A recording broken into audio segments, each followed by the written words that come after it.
Ever since humans learned to control fire, it's helped us to do a lot of good things.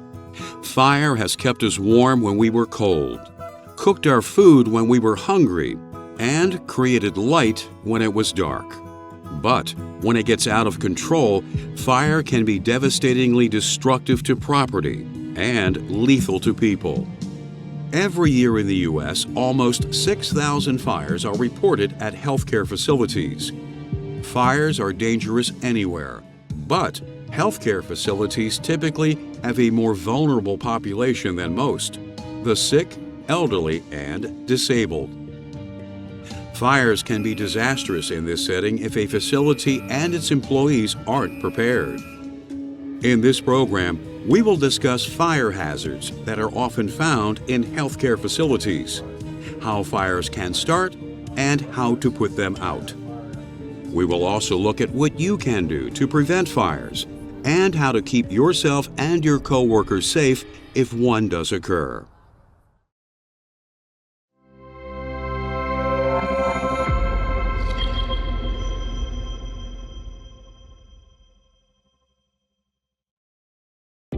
To burn, a fire needs 3 ingredients: fuel, an oxidizer, and heat.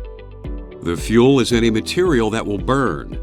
Fuels can include combustible solids such as wood, paper, cardboard, and some metals. Flammable and combustible liquids such as gasoline, toluene, and some solvents and cleaning solutions.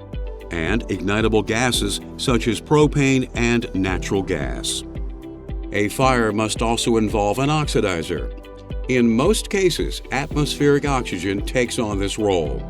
But there are some situations where an oxidizer, such as fluorine or chlorine, combined with heat and fuel, can lead to a fire too. Regardless of the type of oxidizer, the more of it a fire has, the better it can burn. Which is why fanning a fire makes it flare up. The third element that a fire needs is heat, a source of ignition, such as a burning match or an electric spark that lights it and keeps it burning. Once a fire has started, it will continue as long as there is fuel and oxygen to feed it. But when you remove any one of these ingredients, the fire goes out. To put out most fires, you apply some type of retardant, like water, baking soda, or sand, that will reduce its heat or deprive it of fuel or oxygen. But not all fires are alike. Depending on the types of materials that are burning and where the fire is located, using the wrong fire retardant can make a bad situation even worse. For example, water does a great job of putting out burning cardboard. But if you pour water on burning liquids, it will just spread the fire further. And since water conducts electricity, you can't use it on a fire that is burning in or around electrical equipment, because somebody could be electrocuted. To make it easier to distinguish between different types of fires and determine how they should be extinguished, they have been divided into classes. Class A fires involve everyday solid combustibles like paper and wood, which can be extinguished with water. Class B fires involve flammable gases, liquids, and some plastics. They are usually extinguished by applying chemical foams. This type of fire can be common in healthcare facilities, where there are a lot of flammable gases and liquids. For example, if a worker or patient smokes near an oxygen supply, it could cause a Class B fire. Class C fires involve electricity and can occur in any type of electrical equipment, which healthcare facilities have a lot of. They are fought by smothering them with non-conductive substances, such as carbon dioxide and dry chemicals, which deprive them of oxygen. Class D fires involve combustible metals such as aluminum and titanium, which are often used in implants. It's rare for these metals to be exposed to the heat necessary to start a fire, but when they are, they can be dangerous to extinguish. So, if you do encounter one, don't try to put it out unless you have been specifically trained to do so. Class K fires involve cooking-related materials such as cooking oil, grease, or animal fats. They spread quickly and can be difficult to manage. So if you're working in a kitchen or cafeteria, be cautious.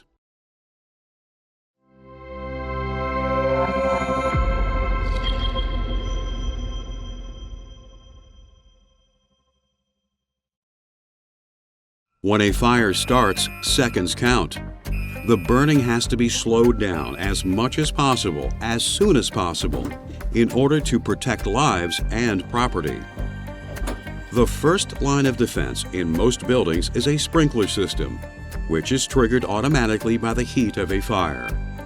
Sprinkler systems can be designed to soak a fire with large quantities of water, foam, or dry chemicals, whichever is appropriate. While these retardants may extinguish the fire, they also beat down flames and slow the burning process so that people can evacuate and fire department personnel can get in safely to do their job. Fire extinguishers provide another line of defense in a fire emergency. They discharge water, carbon dioxide, or dry chemicals to fight specific classes of fires. Before using an extinguisher in any situation, you need to make sure that it is compatible with the class of fire you're fighting. If the label indicates that it's the wrong type of extinguisher for that fire, don't use it. Fortunately, many fire extinguishers are marked A, B, and C on their label. This shows that they are multi-purpose units and can safely be used for all three classes of fire. When you use a fire extinguisher, remember to follow the PASS method. Pull the pin, aim the nozzle, squeeze the trigger, and sweep from side to side. Most extinguishers will empty in less than 15 seconds. If you can't put a fire out in that time, you should assist any nearby patients out of the building and evacuate the area immediately. Place the empty extinguisher on its side out of the way, so no one will trip over it or try to use it again.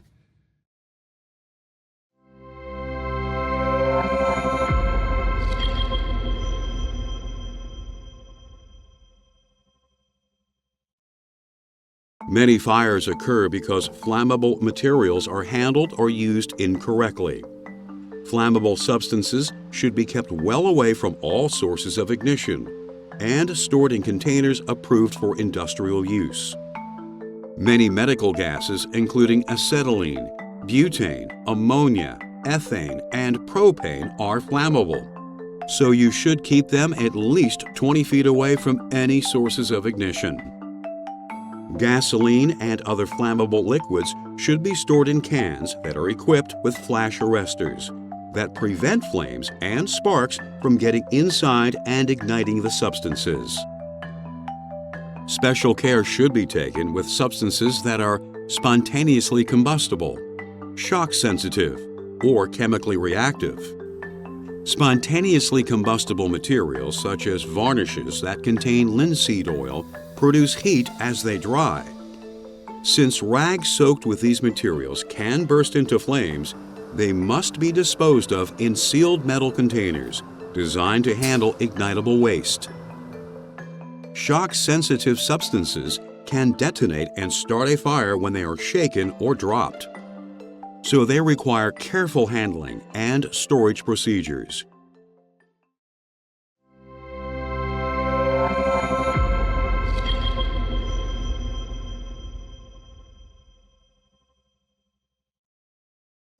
The best way to fight fires is to keep them from starting in the first place. You can help to prevent fires in your facility by learning to recognize potential fire hazards and doing what's needed to reduce or eliminate them. When you're working in a fast-paced environment, it can be easy to toss things aside to be picked up later.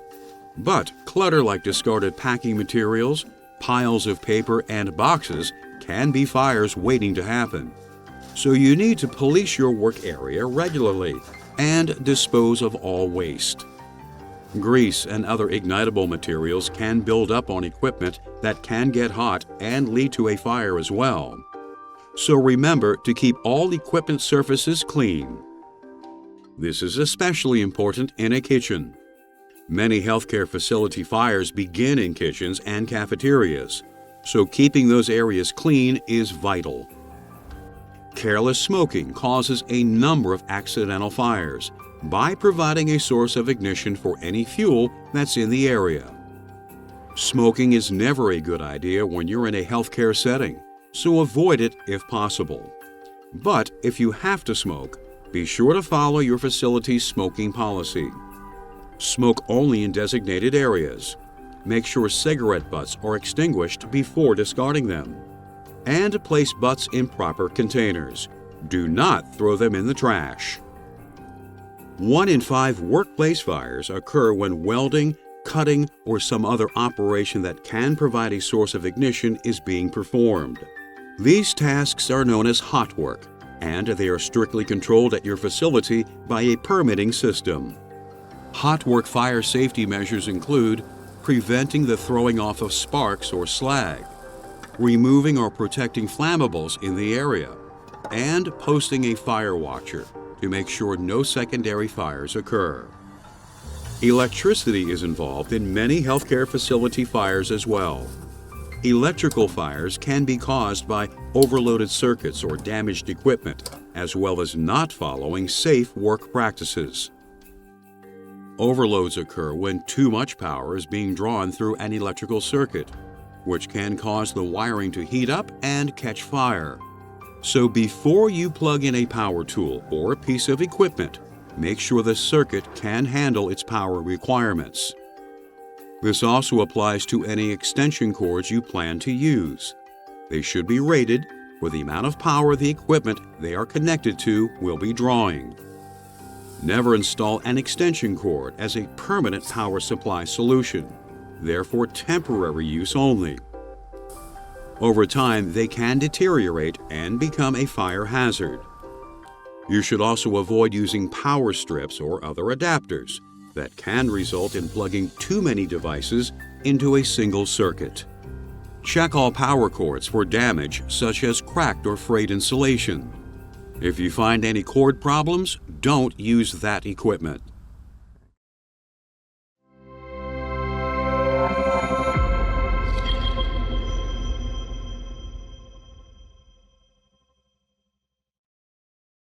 We can all help reduce the risk of fires occurring in our facility by taking precautions and eliminating hazards. But accidents can still happen.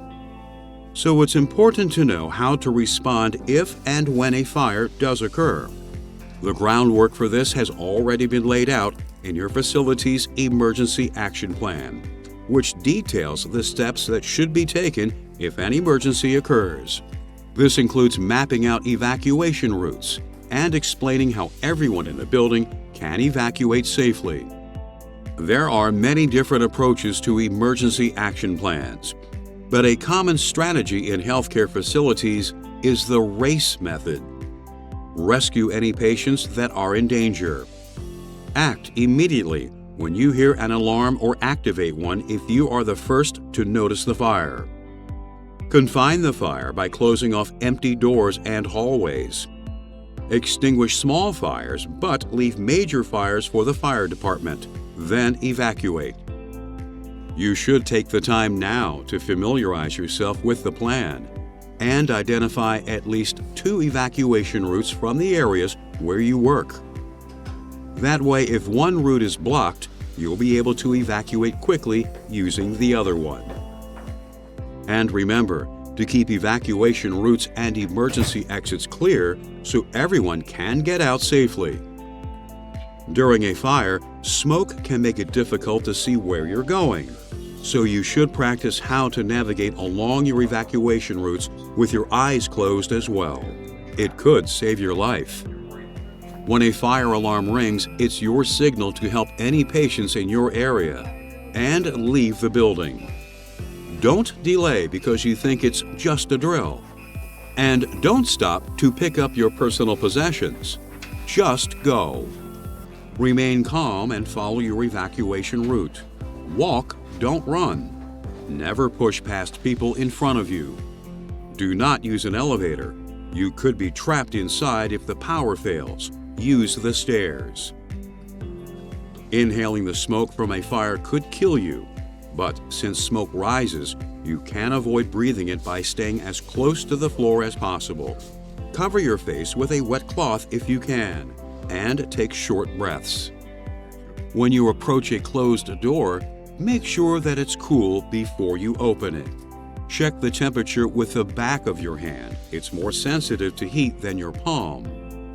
A door that's hot probably has flames behind it, so don't open it. Use an alternate route instead. If you work in a high-rise facility, you may be instructed to evacuate to a safe area inside the building. Otherwise, proceed to the ground floor and leave the building immediately. When you get to the assembly area that's specified in your company's emergency action plan, report yourself as safe and remain there until you're told that it's okay to leave. We've seen that there can be fire hazards in any facility, but there are steps we can all take to prevent fires from starting and to reduce the impact they have on our facility, co-workers, and patients if they do occur. Let's review. In order to burn, fires must have fuel, an oxidizer, such as oxygen, and heat. Removing any one of these ingredients will extinguish the fire. Not all fires are alike. Before using a fire extinguisher, check the label to make sure it's designed for the class of fire you're fighting. Identify fire hazards in your work area and know where there is an extinguisher that can put them out. Eliminate potential sources of ignition from your facility, such as overloaded electrical circuits and damaged equipment. Smoke only in designated areas. Make sure to thoroughly extinguish cigarette butts and properly dispose of them. Make sure you know at least 2 evacuation routes from your work area. If a fire emergency does occur, remain calm and follow your facility's evacuation plan. Now that you know how fires can start, how to prevent them, and how to respond effectively if one does occur, you can help to make sure that you and your co-workers don't get burned on the job, and keep your patients safe as well.